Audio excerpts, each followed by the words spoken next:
Welcome to the online training for Trimble's EC-CAD sheet metal. In this session, we're going to look at the configuration settings inside of Part Manager and the overview of configurations. To do this, we're going to open Part Manager either by going here to the pull down under Load Catalog and selecting Part Manager, or you could have it already open, which I do down on my tray here. So I'm going to open up Part Manager. I'm in the custom catalog that I created a little bit ago. But I can come over here to this gear in the upper right hand corner, and the gear will take me into the configuration settings. So once I selected that gear, now we have several tabs over here.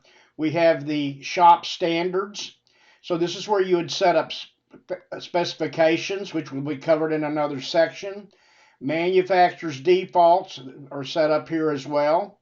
Your metal sheet sizes, your metal coil sizes, your spiral, any special instructions that you want to have to add to the labels.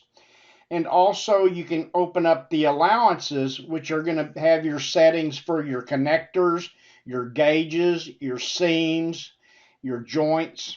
Everything in here is going to be configured to how this is drawn in your EC-CAD. So this is your configuration settings, and when you're done with it, you just come down, you hit done here, and that takes you back to the main UI for Part Manager. We hope you enjoyed this video. See what's next in our product tips playlist, or visit mep.trimble.com for even more product resources.